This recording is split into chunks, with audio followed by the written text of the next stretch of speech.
this thing started. So thank you all for coming to today's session. My name is Dane Kennedy.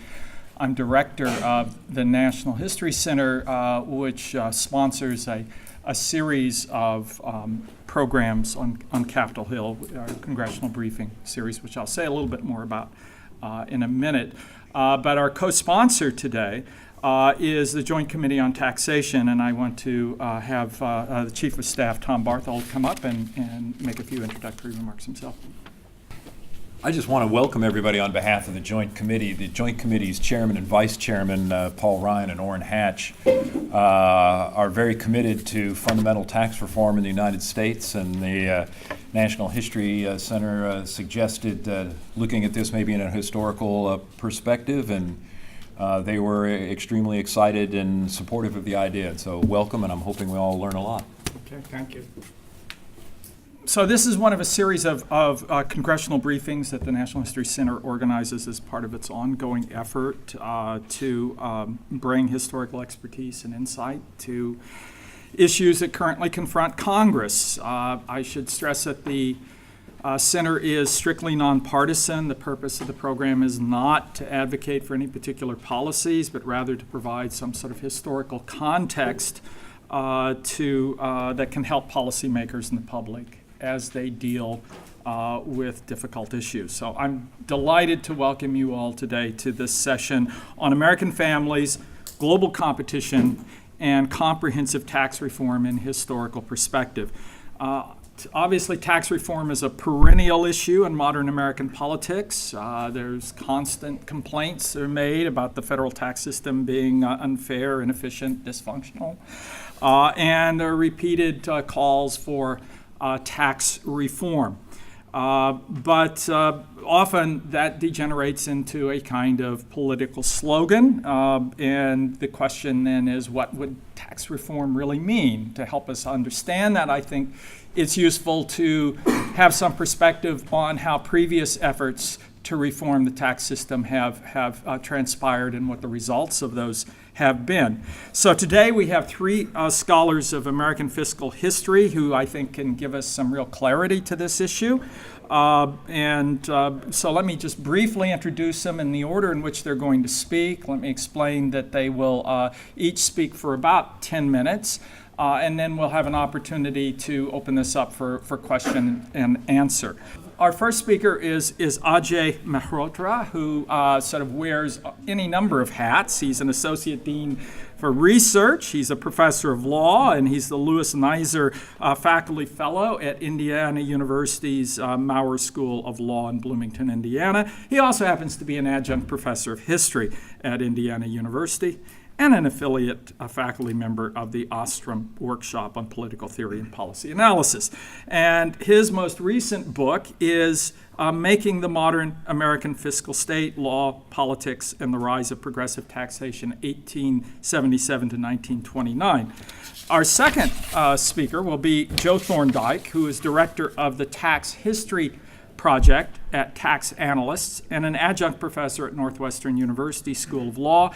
He's a regular columnist for Tax Notes magazine and has written for the New York Times, the Washington Post, the Wall Street Journal, various other prominent publications.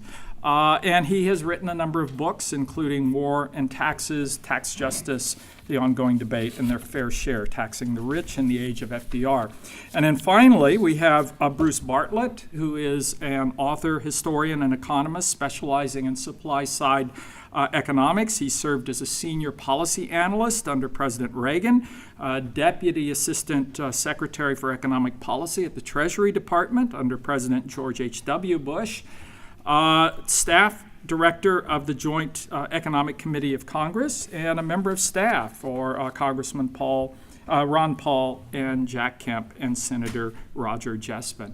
And his most recent book is sitting right here. It's The Benefit and the Burden Tax Reform, Why We Need It and What It'll Take. So, Ajay?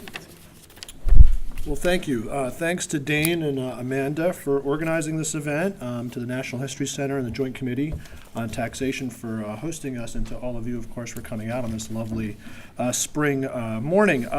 Before I get to my formal remarks about my own research and how it applies to our discussion today, I wanted to just take a few moments to say a few things about why I think historical analysis is so important to law and policymaking, and why venues like this and what the National History Center is doing with these congressional briefings is really so important. I think, like most scholars, historians would like to believe that our work ought to have an impact, that it ought to have some actual substantive effect on the world in which we live. But unlike many of our other colleagues in the social sciences and law, in which much of their research is much more applied, historians do something differently. We provide broader perspective. We are not here often to give applied lessons on exactly how things ought to be, but rather to pull back the lens and provide this broader sense of context and sequence. And so I think this is something that we do quite well. And so in so doing, we help see how tax reform has changed over time, how we got to the tax system we have today, and perhaps in some cases what it might allude to for the future. And so I'm certainly hoping that all three of us today can help with this kind of broad perspective. Now let me also say that not all historians, I think, would agree with such a use of history. Of course, academic historians, I think, sometimes are loath to engage in what's referred to as presentism, the notion of corrupting some of their research in some ways with a presentist kind of view. But I think there's also another side to the historical profession, historical analysis, that really believes in what Charles Beard referred to as a usable past, right? To reflect back on the past and how we've gotten here, to actually see how it might affect us today. And so with that said, let me tell you about three aspects of my period. We've decided to divide up our talks here by periodization. I'm going to deal with the late 19th, early 20th century. Joe will then deal with the New Deal and post-World War II period, and then Bruce will do the post-World War II period. So in my historical period, there's sort of three aspects of my research that I wanted to discuss with you today briefly. One is the actual historical origins of our current system of direct and progressive taxation. I want to discuss very briefly the sort of hard-fought roots of our current progressive income tax system.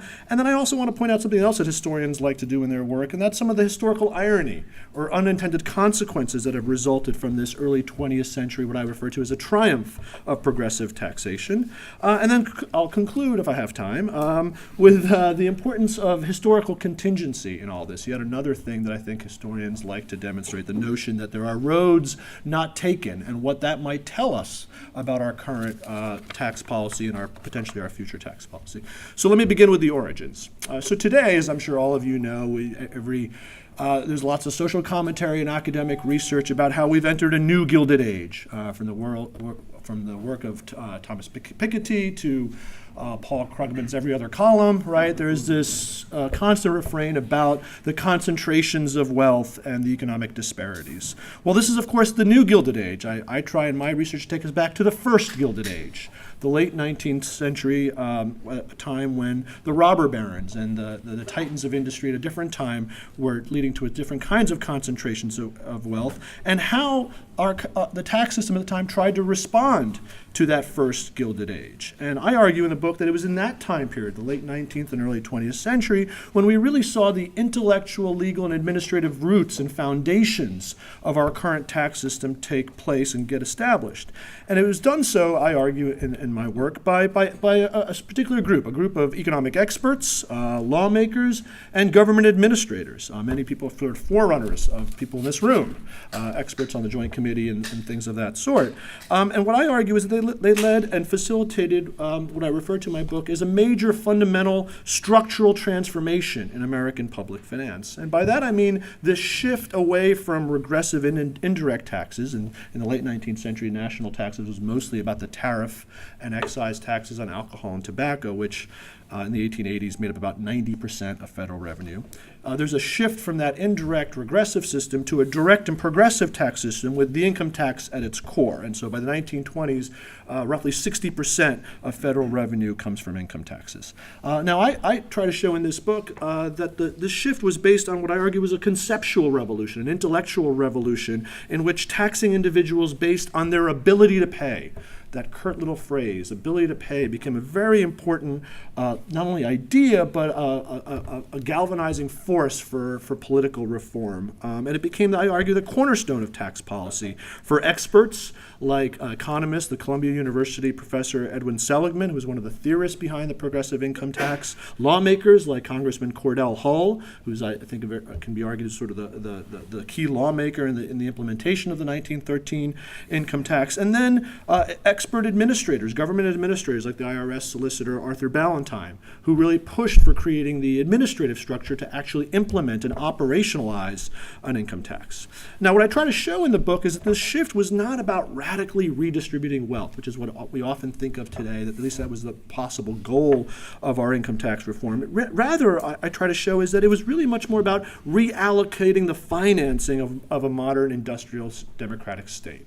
Shifting away from regressive taxes towards progressive and direct taxes was meant, again, not to try to dramatically change wealth, but to sort of reallocate this. And one of the examples, one of the quotes that I want to share with you is from one from Congressman Cordell Hull himself in 1912, as he's pushing for the income tax, had this to say: "I have no disposition to tax wealth unnecessarily or unjustly, but I do believe that the wealth of the country should bear its just share of the burdens of taxation, and that it should not be permitted to shirk that duty."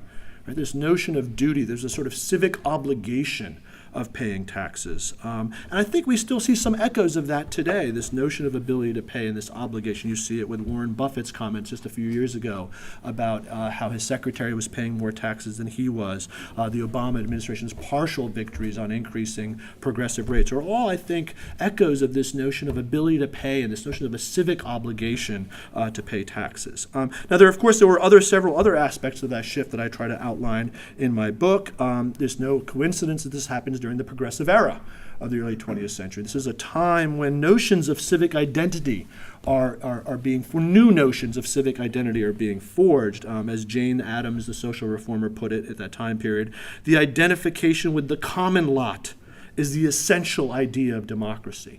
And I think tax policy reflected that notion in the early 20th century. Now, I also mentioned that historians like to point out irony or unintended consequences. And so one of the ironies or unintended consequences of the triumph of progressive taxation in the early 20th century, I try to argue, is this notion of ability to pay became so strong that I would argue it led to a kind of fiscal myopia in which this focus on the revenue extraction end, on taxation, especially high-end progressivity, which gets accentuated and accelerated in the New Deal era, and I'm sure Joe will talk a little bit more about that, that severs a link between spending and taxing.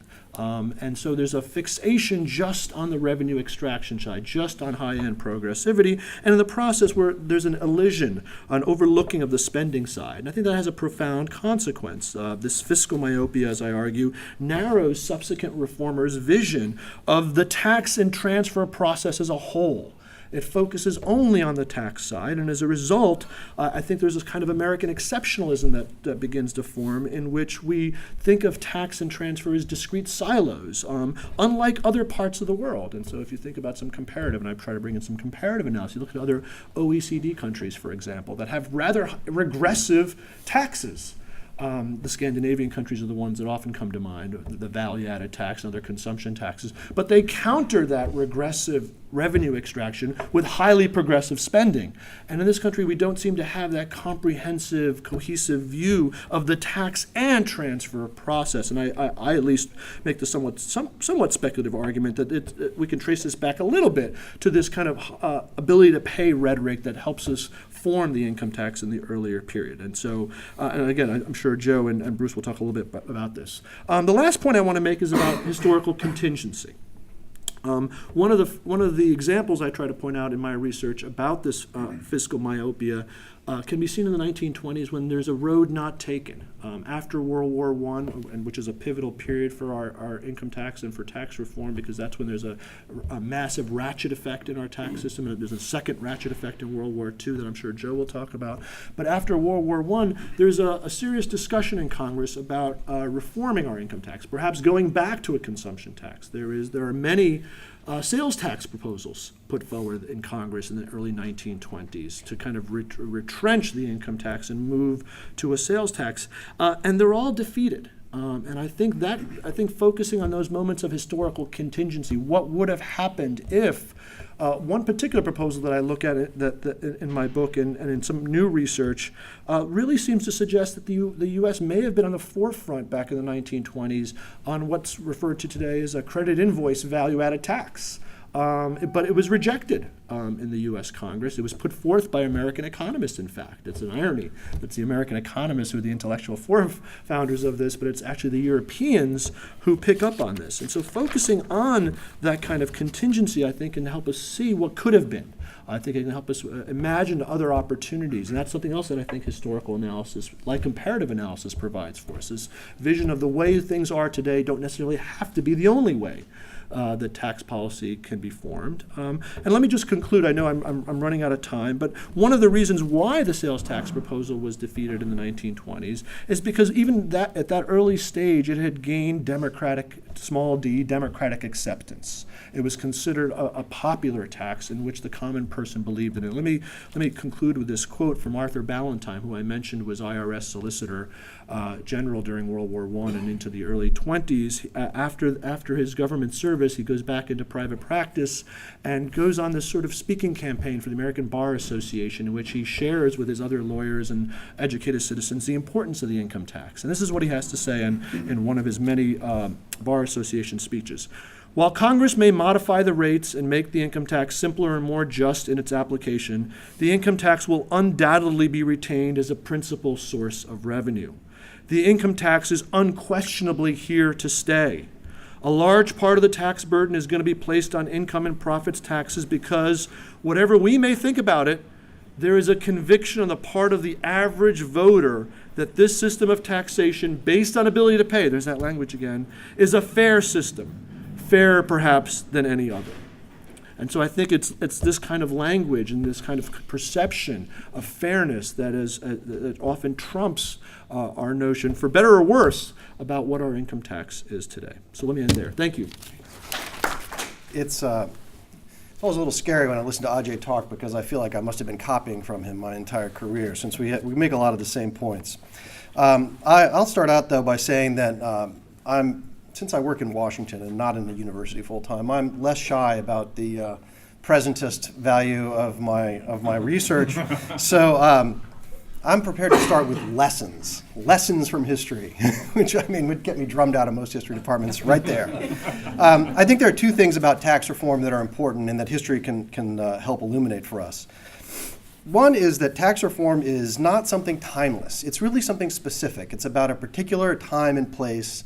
It's about conditions that surround it. So if we get this idea that we understand what tax reform is, like today we kind of think that tax reform is about broadening the base and lowering the rates. This is what it all, people will present something in Congress and they'll say, well, this is a tax reform proposal, or this one is anti-reform. It's not. All of that is animated by this notion that broadening the base and lowering the rates is what constitutes reform, but that is really something quite specific to a period in time, mostly after World War II, and we'll get to that. I also think it's dangerous to focus, and here's the word that made me think I'm copying Ajay, focus too myopically on one ideal in tax reform. Tax reformers tend to get an idea in their head, we have to do this. So we have to shift the tax base to income away from consumption, or we need to raise rates on the rich, or we need to cut rates on the rich, or whatever it might be. I think that the problem is that focusing too much on a single element of tax reform can distract you from other things that need doing at the same time, and actually it can be counterproductive. So if you're a liberal, you want a big government, you're hopeful that you're going to get this big welfare state, focusing on soaking the rich, as Ajay has already pointed out, can actually get in the way of that goal. So it behooves everyone, conservative or liberal, to have a flexible look at tax policy and think about it in holistic terms rather than in a single set of priorities. All right, well, as Ajay has already told us, tax reform in the late 19th century and into the early 20th was really about income taxes and about shifting the tax base to income and away from consumption. Progressivity was the animating ideal here, the notion that the poor were getting a raw deal because so much of the tax revenue, or the tariff revenue actually, for the most part, was from the poor.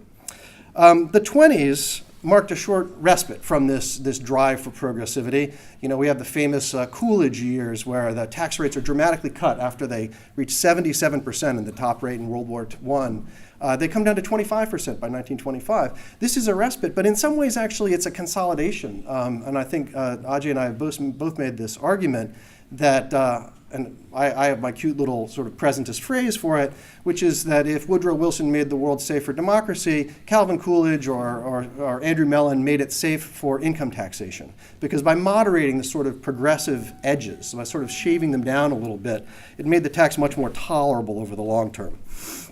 In any case, I think that's not really, that's like more a slight dip in this progressive trend of tax reform that we see in the early 20th century. The New Deal builds on those existing trends in tax reform, and it's accentuating the focus on progressivity, but defining it in a particular way, on soaking the rich. Because there are different ways of getting your progressivity into your tax system. You could spare the poor, as the argument I make in my book. You could try to lessen burdens on low and middle income Americans, and that would make the system more progressive. But if you focus specifically on just raising tax burdens on the rich, well, that comes with certain costs, certain benefits, I guess, especially in political terms. But it's a choice, high-end versus low-end progressivity. Well, the New Deal is certainly all about high-end progressivity. The sort of emblematic tax legislation of this period was the Wealth Tax Act of 1935, which dramatically raised income tax rates. They were already on the way up by the early 1930s. Thanks to those same Republicans who cut them in the 1920s, they raised them very quickly in the 30s because they needed money. And at that point, we weren't as sensitive to the growth effects of raising tax rates, although that wasn't unknown to us. The Wealth Tax Act of 1935 is famous to me because it created a top bracket that had exactly one person in it. I think the top bracket began at $5 million, which is really just an astronomical sum in 1935, and the only person with an annual income of $5 million at the time was John Rockefeller Jr. In any case, New Deal tax reform is not all about raising rates. There's also a fair amount of base broadening. But in the context of the 1930s, when the tax base is small to begin with, because the income tax only applies to rich people, base broadening reforms applied to just this small handful. There was an anti-loophole campaign in 1937. This was a typical campaign, a tax reform campaign on Roosevelt's part, because it was very personal. It was he trafficked in vilification. For better or for worse, he understood the value of it. And so the 1937 tax reform, he's got a list of offenders, and he wants to release the list. You know, this is Roosevelt at his maybe less appealing, because he had the Treasury Department actually researching tax avoidance by specific individual rich people. And they actually walked around the White House and the Treasury Department and said, hey, who should we look at? You know, we want to find out what rich people are doing, or just famous people. So they chose a lot of Hollywood stars to look at, too. It was very personalistic. And they came up with this list about what all these guys are doing. In any case, this was sort of typical, but the idea more broadly was that tax loopholes were undoing, loopholes is such a bad word, but these really were, that was the only word they really used at the time. We might call them preferences today in more neutral terms. But these sorts of preferences or avenues of tax avoidance were sort of ripping the guts out of the progressive tax rates. And so they wanted to do something about that. You know, if we're going to raise the rate to 77%, we want it to stick to some degree. So their idea was that you would achieve sort of high-end, soak-the-rich reforms by base broadening. This is not exactly new stuff, but this is how they really did pursue it in the 30s, in addition to just raising the rates. Some New Dealers, it's worth saying, were getting uncomfortable with these high tax rates on the rich, and they thought that they were mostly because they were unenforceable. The efficiency effects were not as large a concern for them, but they simply believed that it encouraged a lot of avoidance and ways that the Bureau of Internal Revenue, as it was then known, would never be able to counter. And there was also growing support among liberal intellectuals for a broader income tax. The idea being that too much of the revenue was still being collected from these consumption taxes. Ajay pointed out that consumption taxes provided something like 90% of revenue in the late 19th century. That drops dramatically by the 1920s, but it starts to creep up again in the 1930s. And until about 1936 or 1937, excise taxes on alcohol and tobacco are still providing something like 45% of federal revenue. So the liberal intellectuals say, hey, you know what, let's have a broader income tax. We'll use the extra money to scale back these taxes, these consumption taxes. This is a very progressive reform. This is low-end progressive reform. Roosevelt was basically uninterested in that. And it was difficult. It was sort of a difficult tax reform because it was going to cost a lot of money, and you were going to pay for it by taxing the middle class, essentially. And that's not a particularly appealing set of tax proposals if you're a politician, so we can understand how Roosevelt comes to his position, but it's not necessarily a good idea, not good tax policy.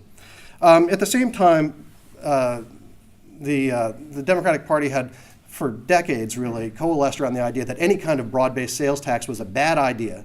Roosevelt certainly pursued that idea, took that as gospel, and opposed every broad-based sales tax proposal that ever came his way, which was quite reasonable, except that he was also tolerating these regressive excise taxes at the same time. The big story of Roosevelt tax reform, though, clearly comes in World War II, where all these ideas about taxing the rich and these new ideas about expanding the income tax are made real in the tax system that comes through in sort of 1942, 43, 44. They dramatically expand the number of people paying the income tax. It increases something like 7-fold over just a few years. And they also keep these rates extremely high, especially at the very top of the income scale. So it's sort of a blending of the two ideas. On the one hand, we have the traditional Democratic focus on soaking the rich. They're also expanding the income tax to bring in more revenue. They have not yet gotten around to getting rid of the excises, although they're going to. But the most important thing that they decide in this period is to not have a sales tax. Again, Randolph Paul, who was a Treasury advisor, a White House advisor on tax policy in the 1930s, once said that the 1942 Revenue Act, which was famous for expanding the income tax dramatically, was maybe even more important for not having a sales tax in it. The fact that they avoided a sales tax, even under the duress of war. It was for the usual reasons. It didn't seem consonant with notions of ability to pay. It was regressive. Democrats hate sales taxes. We all know that. So Roosevelt fought it bitterly, commissioned a memo on the evils of the sales tax, and very successfully. Eventually, he manages to hold that back. The implications of that, as Ajay has already alluded to a little bit, were significant for the post-war period that Bruce is going to talk about. What we got was a system that was an income tax regime. And it was only an income tax regime. And as a result of their not thinking creatively about what might the role be of consumption taxes in this new system, we didn't end up with a value-added tax or a retail sales tax or anything like that. There was some talk among the liberal experts that there might be some way that we could create a progressive consumption tax. And in World War II, they actually propose a consumed income tax with progressive rates. But it goes nowhere because it runs into this reflexive democratic idea that all sales taxes, all consumption taxes are bad. And this is what I meant by saying if you focus too myopically on one set of on one criterion for tax reform, you can end up sort of missing the boat. So for liberals who want this big government, they miss out on creating a robust, flexible source of revenue that, I don't think you can call the post-war state, hamstrung in revenue terms, because the income tax is doing a pretty good job, but clearly over time, the US lacks a revenue tool that other states have. And that's a direct result, not of Republican opposition to sales taxes, but of Democratic opposition to sales taxes. So that's the great irony here, is that in pursuing progressive tax reform, specifically on the very rich, this soak the rich tax reform, FDR sort of lost the sight of progressive government. This is also Ajay's point. The goal here, if you're a liberal, is progressive government, not progressive taxes. And that was sort of the missed opportunity of World War II. I think that this is a story about how liberals messed up their own ideas. The same sort of thing can go on with conservatives as well. I think when you let a single idea, say, cutting tax rates, become the sum total of what tax reform should be, then you can end up sacrificing your own priorities down the road. So that's it. Let me just add before I start, I'll add a couple of footnotes to what's already been said. I think one of the things to remember is that Prohibition had enormous fiscal effects because it essentially eliminated federal taxation of alcohol, which had been a mainstay of federal taxation for over 100 years. And in fact, one of the key reasons for getting rid of prohibition was so that the governments could get taxation. This is something worth keeping in mind as we discuss things like taxing and legalizing marijuana. The other thing I wanted to mention is in terms of the discussion of the sales tax, I think it's very important because it does still comes up in contemporary discussion. There are certain ideas that are kind of understood among tax people that I don't think are appreciated outside the rarefied areas of tax analysis, and that is that there's the idea, for example, that the sales tax belongs to the states. That is, it's their base, and if the federal government were to impose a sales tax, it would in effect be intruding upon the state's ability to raise revenue. And I think that was a very key part of the reason why the federal government didn't raise sales taxes, because in those days, the South was the solid South for the Democratic Party. The southern states have always relied more heavily on sales taxes than other forms of taxation. And so I think that the opposition to the sales tax was as much coming from conservative Southern Democrats who were concerned about the federal government taking away their ability to tax as much as any notions of fairness or anything of that sort. Now, Joe mentioned, and this is extremely important, that the World War II made our tax system more or less the way it is. On the eve of the war, only about 3% of Americans paid any federal income taxes at all. And that's one reason why these high soak the rich tax rates of the 1930s were essentially irrelevant economically. They simply didn't affect very many people.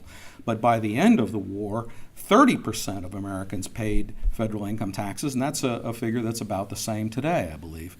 So as the tax net encompassed more and more people, this had profound effects in various ways that were not necessarily foreseeable. For one thing, you had, ever since the beginning of the income tax in 1913, a deduction for all interest. And now, and one of the key things, a lot of people think this was to help housing. It wasn't. It was to help businesses. It was viewed as a business expense. But once you had a lot of people paying income taxes, they started seeking out deductions that would help the average person lower their tax take, and they saw that housing was a very good way to do this. Up until World War II, it was very common for people to pay cash for housing, or maybe have a 50% down payment and perhaps a 5-year loan. But during the 1930s, one of the things the New Deal did was expand housing finance, and by the end of the war, you had a lot of people looking to buy houses in large part so that they would have a deductible interest expense. And so you had that happening. One of the most important decisions in the history of American taxation was made by some IRS official during World War II when you had wage and price controls. And some IRS guy decided, well, if you want to offer fringe benefits, that won't count against the wage controls.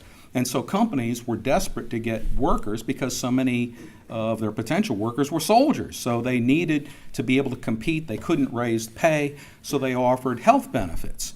And so this was created, this whole massive system that we have today of private health insurance provided largely through employers. It was made more or less by accident during the war under an unusual set of circumstances. Eventually it was codified, and we're still living with the consequences. Okay, so the war, World War II ended with very high tax rates, as was very common. We didn't immediately go back to the rates before the war, and plus the Cold War started. You had a shooting war in Korea within a few years, and when Eisenhower came into office in 1952 with a Republican Congress, the Republicans in Congress were quite adamant that, as they always are, we want to cut taxes. And Eisenhower said, no, we got to balance the budget first. And he quashed Republican efforts to cut taxes and kept the World War II rates in place throughout all the 1950s. And then in 1960, John F. Kennedy, Democrat, was elected saying he wanted to get the economy moving again. And he put together a number of tax proposals during his inaugural period. They had transition teams and things like that. One of them came up with this idea for the investment tax credit, which was proposed and enacted in 1962.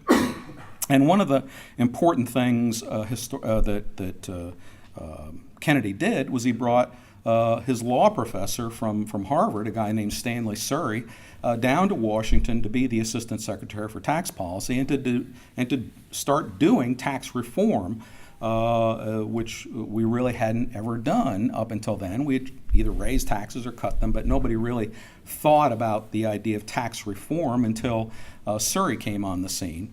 And so when it was decided that Kennedy wanted to support a big tax cut in 1963, he also wanted to combine this with tax reform, some of which are still kicking around. One of the proposals Kennedy put forward was to get rid of deferral for corporations, which are allowed to keep money in foreign countries. If they don't repatriate it, they don't have to pay taxes on it. This was a problem back in 1962, and it's still a big problem today. There's now something like somewhere between $1.5 trillion and $2 trillion of corporate profits that are kept offshore because of deferral. Well, when this legislation got sent to Capitol Hill, the very first thing the Senate Finance Committee and the House Ways and Means Committee did is said, we're not going to do tax reform. They just jettisoned, they just tossed all those reforms in the trash can, and they ended up cutting tax rates quite substantially. The House legislation passed before Kennedy died, and Johnson rammed it through the Senate in early 1964. So that the post-Kennedy tax system more or less stayed in effect throughout the 1960s and 1970s. But in the 1970s, you had a very important factor of rising inflation. And the tax code then and now, to a large extent, is not really compatible with inflation. It tends to be based on nominal values, nominal incomes, nominal capital gains, et cetera. So inflation played havoc with the tax code. People got pushed up into high tax brackets when they got cost of living increases that made many people in the middle class feel as if they were being taxed like they were rich people. And of course, you had the other great reform that Joe didn't mention of the Roosevelt era was the payroll tax, and which is to this day still the largest federal tax that most people pay. So between the payroll tax and the income tax, average people were paying very high taxes in the 1960s, and it was a common estimate at that time that federal tax revenues rose about 1.5 times the inflation rate. So if inflation went up 10%, you got 15% more revenue just because of that. And so this had the effect also of forestalling any need to cut spending to deal with rising inflation, to balance the budget, because the budget was always balanced 1 or 2 years out because of all this enormous increase in tax revenues was always being projected a few years out, given the enormous buoyancy of the income tax system. So by the time I went to work for Jack Kemp in 1977, there was a feeling, at least among Republicans, that there was a very strong need for a big tax cut. I helped design the Kemp-Roth tax cut. Reagan endorsed it. It was enacted into law in 1981. And then everybody forgets the 11 tax increases that Reagan later enacted, or at least signed into law, including the Tax Equity and Fiscal Responsibility Act of 1982, which raised federal revenues by 1% of GDP. That makes it the largest peacetime tax increase in American history, a very large tax increase. By the end of his administration, he had taken back fully 50% of the entire 1981 tax cut. And yet today you still have complete nincompoops like the Heritage Foundation's chief economist who writes articles saying, oh, we got all this new revenue because of the Laffer curve, and he completely ignores that almost all that revenue came from legislated tax increases. These people just lie shamelessly. But anyway, I know I've run over, but I have to say something about the 86 Act. The Tax Reform Act of 86, which is the guide star for most tax reformers still, came about because of a peculiar set of circumstances. After the 81 Act passed and it became clear you couldn't cut taxes anymore, Republicans suddenly became very interested in the idea of cutting tax rates and paying for it with base broadening. So it really kind of originated on the Republican side as a way to keep moving forward with cutting rates in an environment in which you couldn't cut tax revenues. And so this is where the idea of the flat tax came from. And my old boss, Jack Kemp, got together with, who was the senator from Wisconsin? Kemp Caston. And simultaneously, you had the Democrats, some Democrats, Bill Bradley from New Jersey and Dick Gephardt, independently thinking along similar lines. And so so you had these two tax reform ideas that basically were similar in terms of getting rid of loopholes, lowering rates, et cetera, which had not been the case with the two previous tax reform acts of 69 and 76, which only closed loopholes and did not reduce rates. So it was all pain, no gain. And anyway, in 84, Reagan endorsed this basic idea. The Treasury did a great report. Eventually, it was all passed into law. And ever since then, people have been wondering why we can't just do the same thing. And I guess that's the $64,000 question that I will end with. You didn't expect me to answer that, did you? So I wanted to make sure that we have an opportunity for a conversation here. So the floor is open. Questions, comments, anything people want to? Yes. Yeah, the labor participation rates below 63%. Yeah, I thought your words were very fascinating on fringe benefits. Do you think that there would be any effect on the labor participation rate if you were to eliminate deductibility to corporations of fringe benefits and rather allow that individuals to deduct those costs? Oh, gee, I'll ask the expert here, Tom. But he's shaking his head. Well, of course, that's the direction we're going. Companies are increasingly getting rid of fringe benefits. They simply can't afford them. And since Obamacare came along, it's become more and more common for people to provide for their own health insurance. Maybe that's a road not taken, you know, as Joe talks about. There were moments in time when we could have gone this way or that way, and now we're ending up with something economists call path dependency. It's just very hard to go back. But it's hard to say. At least I can't say for exactly what's going to happen with fringe benefits. But I would point out that it was hardly very many people, not too many people ever noticed that the great thing about the original flat tax proposal that Hollander Bushka came up with is it fully taxed all fringe benefits. And that's one way you were able to finance a much lower rate structure, is because you brought a huge amount of income that is not in the tax base into the tax base.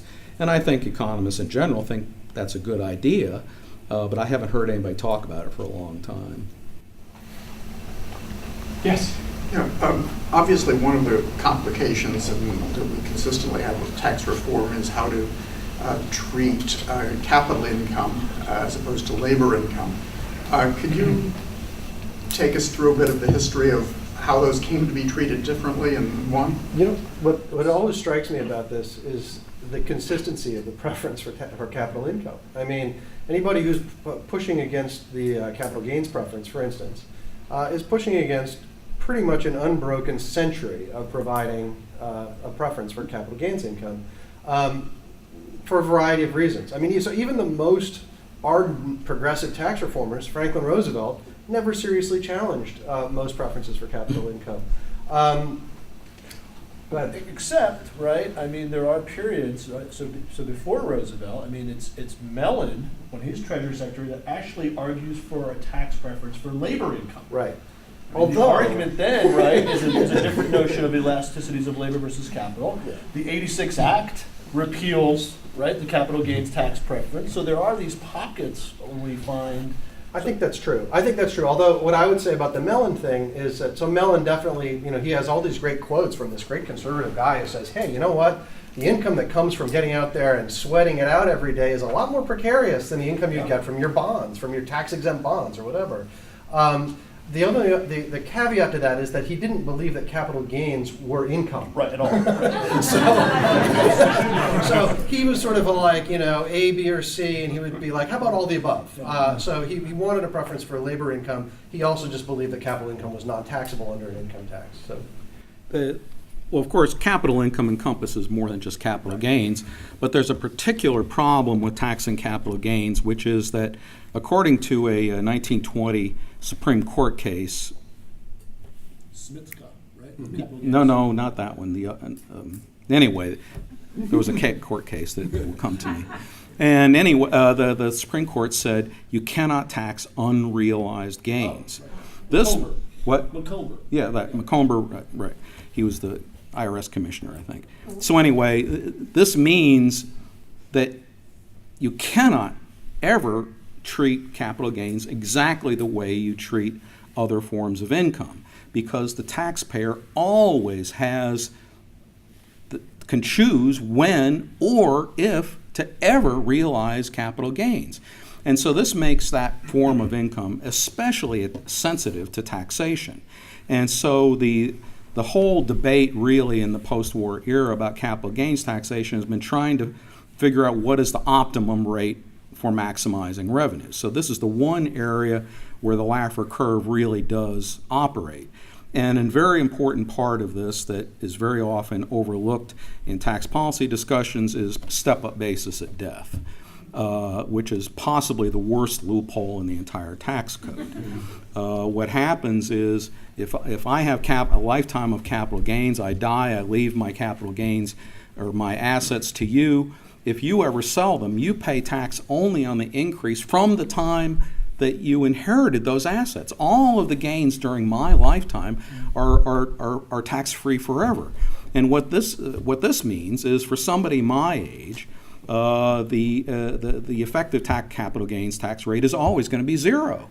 What you do is you just hold on to your gains, borrow against them, whatever you want to do, but you don't sell them, and then your heirs get your assets. So I think that was another reform that Kennedy proposed back in 1963. Get rid of step-up basis at death. We're still debating this, and the idiot party wants to get rid of the estate tax and keep step-up basis, which is just utterly, completely insane. Is you? Yes. Ajay, I liked your presentation very much. You note that a fiscal myopia in the American system, but I wanted to ask you about maybe potentially there are other drivers of this that we should account for as well. Particularly a diverse population given to fears of transfer payments. That's the most neutral way I can put it. The lower visibility of benefits in the United States, which Suzanne Mettler has often called the submerged state, the role of federalism. Just have at it.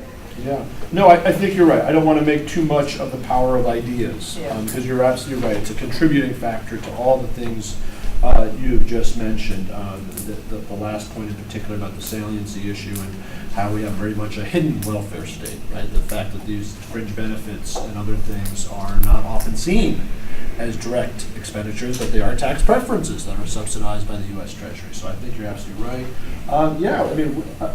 People often make the claim, or when I have these discussions about the comparative aspect of our fiscal myopia,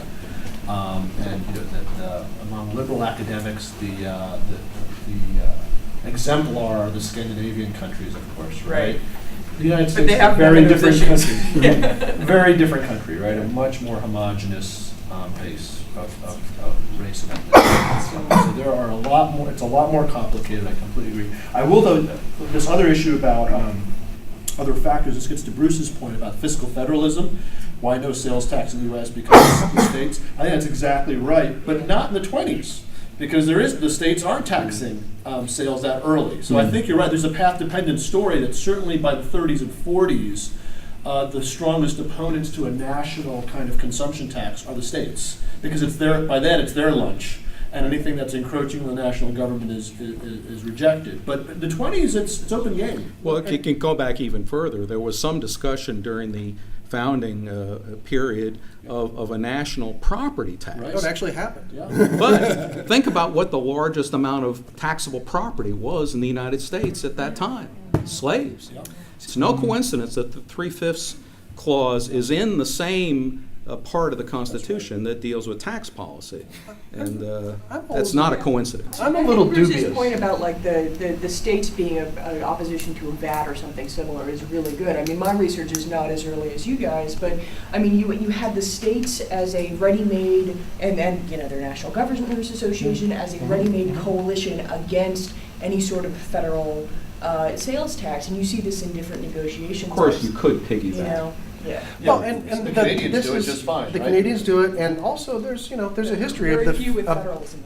the feds have in the past encroached on the state tax base. When they first proposed a federal inheritance tax, a state tax, the states went crazy and said, "This is our tax, you can't have it." And the feds just said, "Forget it, we're coming in," and they made it work. And the income tax, they've managed to share the income base all these years. So I'm always a little bit dubious. There's no question that it mobilizes a constituency against the idea, but I don't really feel like it's the crucial element, because when federal lawmakers want to intrude on the states this way, they pretty much just go ahead and do it. So I think it's a factor, but I'm not persuaded. Yeah. Yes. Okay, so thank you so much. This is a wonderful presentation.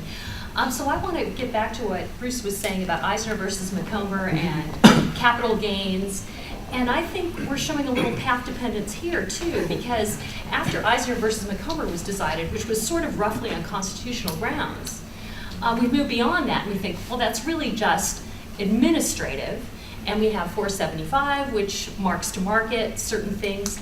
What about that? What about mark to market? I think really the big issue is not, I mean, the underlying issue of what you were talking about, Bruce, was realization, the realization doctrine, which is not codified. And so, anything in history about that? Any prospects for the future? Well, I'll let the legal experts deal with the. I mean, I have heard any number of tax people say that they read Eisner and Macomber and they're not quite clear where it is in the decision that somebody said you have to have realization. But this has been so widely understood and accepted for so many decades. I think it would be really, really rough for a Treasury Secretary to say administratively, well, we're just going to go ahead and start doing this. I mean, that was all the problem in the 1920s anyway. There were 5 or 6 or 7 different court cases about taxation of capital gains that went in different directions. There was a whole period there where there were some cases at both the district level and the circuit level saying capital gains were not taxable, and the IRS just kept taxing them because they needed the money. And so eventually they kind of wore down the opposition. And I think it's fair to say that in all the areas outside maybe national security of court deference to the administration, tax policy is probably among the highest. The courts just tend to ratify whatever the administrative. Clearly, it would have to be statutory to change that. Well, I don't think you're ever going to be able to do that. The only way you could do it would be administratively.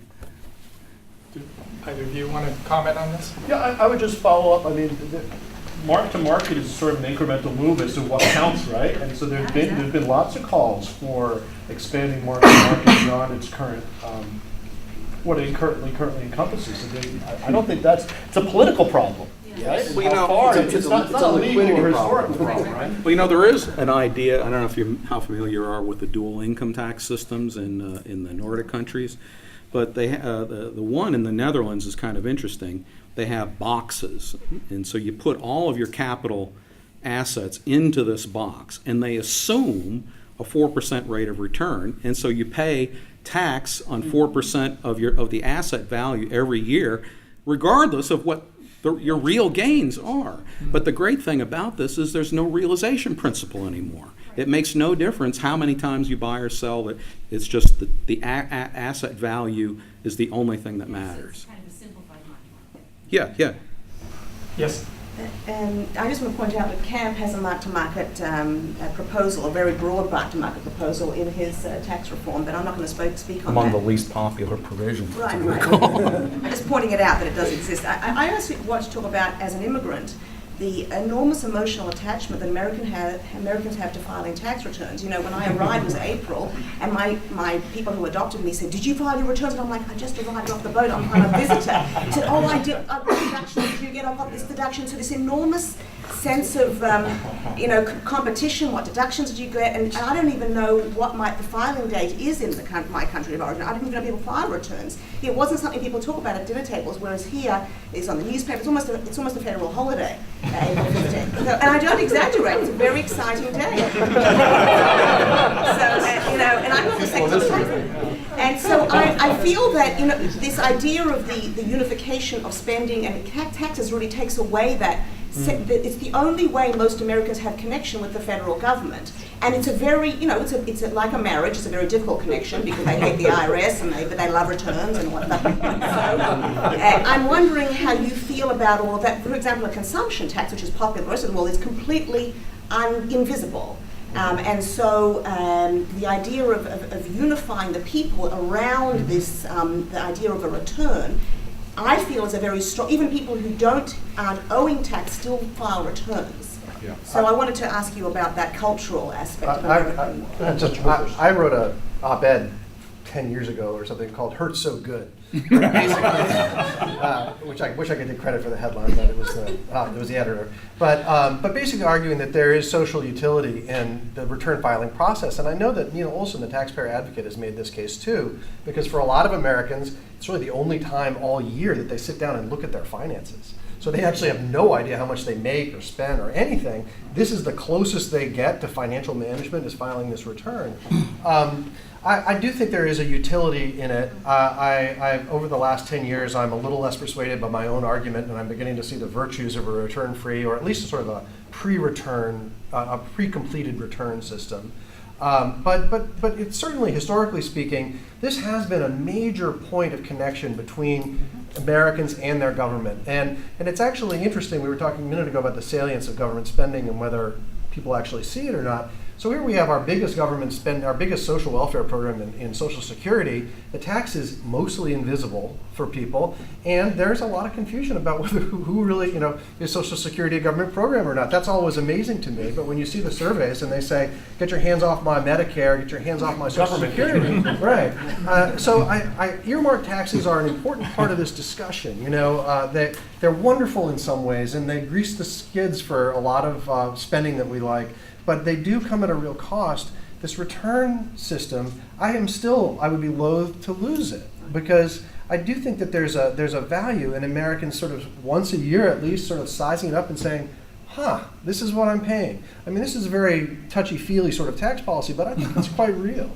And it was certainly there from the beginning. I mean, so the progressive era reform, Richard Easley says, quite frankly, this is the way to develop civic engagement, is this kind of direct tax to make it, as opposed to a less salient kind of consumption tax. Now, on the choice about which one is better, I mean, part of the problem I seem to get when I'm reading tax policy in this country is as if it's a binary, as if it's either you're going to have an income base or a consumption base, when most of the developed world has both. And so we tend to Except us. Except us, right? Exactly. And so it seems to be odd that it's an either-or choice when, quite frankly, you can have both. Well, I think, again, it gets back to what we've talked about before, paths not taken. Had we not had the unusual way in which health benefits became attached to employers during World War II, it's very likely that some form of national health insurance would have been on the post-war agenda. Harry Truman put forward such a plan. And then it would have been very easy, very logical to tie the financing of that program to a consumption tax, which is basically what they did in Europe. And so basically what happened in Europe after the war is the conservatives and the liberals got together, and the liberals said, we want a welfare state, and the conservatives said, we'll let you have it, but we decide how it's going to be financed. And it's going to be financed very conservatively with a consumption-based tax system. And that's a deal that has worked for generations that we never made, because the point at which it could have been made was lost. And now we can't put the toothpaste back in the tube. Yes, back there.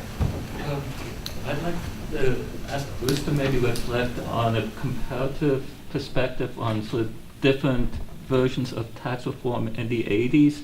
The US and what Margaret Thatcher did in Great Britain, which was ideologically oriented, probably very similar, but operated very differently. Do you have any reflections on that? I mean, Thatcher didn't really do tax reform. She cut taxes, which of course in 1978, which of course Ronald Reagan did in 1981. And I'm afraid I haven't really studied tax reform efforts in other countries. My impression is that for the most part it's about broadening the base more so than, and also cutting rates. I mean, it's really quite amazing to look at the top rates, and I don't think there's any country that hasn't cut them quite substantially since the 1930s, or 80s rather. And so it's followed a similar path, but it's all been very ad hoc, you know, depending on current circumstances and revenue needs and stuff like that. I mean, the path that I think I'm most attracted to for tax reform in this country is one that nobody talks about, which is to put in a value-added tax and use that revenue to pay for lower rates. Michael Gratz has a really wonderful plan that would work tremendously. Basically, you'd eliminate income taxation for every family making less than $100,000 a year. You wouldn't have to deal with things like the mortgage interest deduction or any of that kind of stuff, because there would be nothing to write it off against, you see. You don't have to say, I'm taking this away from you, because it's still there. It's just it has no value because you're no longer paying income taxes. So I really like that plan, and it's a shame that it doesn't get more traction, but Ben Cardin has introduced a version of it in the Senate. Yes. I'm curious if any of the panelists have a take on the role that technology has played in helping or hindering tax reform. You know, for instance, a lot of the language around tax reform is language around simplicity. You know, you look at the old 1040s; they're very short, and they get longer and longer. Anyone who's tried to do the AMT on paper. Well, I think TurboTax completely eliminated what pressure there was for getting rid of the alternative minimum tax. For instance, exactly. It wasn't the people minded paying the tax so much as they hated doing the calculations. Right. And now they just tend to view it all as one lump tax, and it's not differentiated in their mind as between income tax versus AMT. And so I think that technology destroyed whatever pressure there was to get rid of the AMT. And do you think that there's either a historical analog to that, or in terms of, you know, Vivo was mentioning, you know, folks being very connected to filing. Yeah. Do you think that folks are now more disconnected to what's going on in their return as a result of you know, completing returns on TurboTax and the like? I think it depends on what you want them connected to. They're less connected to the complexities of the law, but they're pretty connected, I think. I think TurboTax, for instance, still connects you pretty closely to the process, because you get a little statement at the end. Here's what you're paying, here's what you earned, here's what you paid. I mean, that's better than you get filing your own return. It's just laid out much more clearly for you. But I do think it rips the guts out of simplification as a meaningful issue. Not that it was ever necessarily much of a meaningful issue to begin with. It was always, somebody said, it's everybody's second priority in tax reform. And I think that's right. So, I mean, technology plays a role here in this history of taxation. You wouldn't have the Social Security system if you didn't have technology to make it possible. They didn't have numbers and no way of tracking all these people. You wouldn't, if you hadn't had the Social Security system, you wouldn't have had the mass income tax. It is actually sort of the growth of computing power that made it all work. Otherwise, you would need a system that was easier to administer. You know, the reason they liked the tariff in the 19th century was because it was super easy to collect. You just needed a couple of guys in ports around the country, and you could collect the tariff very readily. You couldn't have this sort of direct tax until you had some way to deal with it, some Bureau of Internal Revenue or IRS to deal with it. And well, the rest of that is history, what we feel about the IRS. But I think the historical element depends on how you define technology, but just the evolution of withholding as a major technological innovation, right? So movements away from starting with something called stoppage at the source, which was really just a crude form of third-party reporting, then evolved into a more kind of direct withholding, and then obviously in the World War II period, as Bruce. By the way, one of my pet peeves about withholding, it's not about withholding per se, it's the way it's interpreted, is in order to get, you see, in the old days, you paid your taxes in a lump sum for the previous year. So in March, you sent a check to the federal government for on your previous year's income. Now, once they started withholding, in effect, you were paying taxes 1 year twice, once for last year and then withholding for this year. And the way they greased the skids is they simply forgave an entire year's taxation to get people to accept withholding. And so when you look at the tax burdens of World War II, you completely miss the fact that there was one whole year where nobody paid any income taxes at all, because it's just you don't see it in the data. Yet it was extreme. If you were living during that period, it was enormously positive, and it has a lot to do with the interpretation of how burdensome taxes were during World War II. Time for one more. If anyone has another question. Yes, David. No one has mentioned the word amendment. The 16th Amendment to the Constitution was what gave us the income tax system. And by the design of the Founding Fathers, that required 2/3 approval of Congress and 3/4 of the state's approval before it could go into effect. And I'm curious as to what you think the impact of a constitutional amendment was on the evolution of our tax system.